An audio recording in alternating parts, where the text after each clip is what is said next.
Hi అందరికి. ఒక interesting topic తీసుకొచ్చిన ఈరోజు క్రెడిట్ కార్డ్స్ గురించి. క్రెడిట్ కార్డ్స్ ఎవరైతే కట్టే వాళ్ళు ఉంటారో వాళ్ళే తీసుకోండి. క్రెడిట్ కార్డుల ఎన్ని లాభాలు ఉన్నాయి అని నష్టాలు కూడా ఉన్నాయి. ఇప్పుడు నేను ఒక్కొక్కటి చెప్పుకుంటూ వస్తా. లాభాలు ఏంటి అంటే, మనకు ఎవరు అప్పు ఇవ్వకపోయినా కూడా క్రెడిట్ కార్డులో తీసుకుంటారు, వాడుతూ ఉంటారు, రీపేమెంట్ చేస్తూ ఉంటారు. అయితే సార్ వీళ్ళకి ఏమవుతుంది అంటే రొటేషన్ అవుతుంది.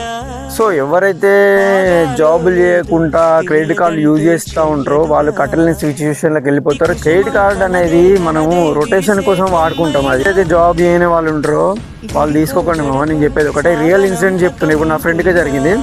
అయితే క్రెడిట్ కార్డు నుంచి ₹1,00,000 తీసుకున్నాడు మా ఫ్రెండ్ గారు. తీసుకున్న తర్వాత ఈ ఇంట్లో టీవీ, ఫ్రిడ్జ్ అవన్నీ కొనుక్కున్నాడు. మంచిగా ఇంట్లో అంతా లగ్జరీలాగా వాడేసిండు. సో ఆ ₹1,00,000 కట్టడానికి ఇంకో ₹1,00,000 అప్పు చేసిండు. ఈ ₹1,00,000, ₹2,00,000 అయినా ₹1,00,000 తీసుకుని క్రెడిట్ కార్డు కట్టిండు. మళ్ళీ ₹1,00,000 తీసుకున్నాడు. మరి అక్కడ ₹1,00,000 అయినాయి, ఇప్పుడు ఇక్కడ ₹1,00,000 అయినాయి, ఇప్పుడు ఈయన అక్కడ ₹3,00,000 అప్పు అయింది. వాళ్ళ తల్లిదండ్రులు బాధపడాల్సి వస్తుంది. ఎందుకంటే ఇప్పుడు పని చేయని వాళ్ళు కూడా క్రెడిట్ కార్డులు తీసుకొని ఏం చేయలేరు కదా మామ. అప్పు చేయడం తప్ప ఏం లేదు. మళ్ళీ రీపేమెంట్ చేయలేవు నువ్వు అసలు ఎక్కడి నుంచి కూడా. మళ్ళీ మంచి కంటెంట్తో మళ్ళీ కలుద్దాం. Stay tune, signing off.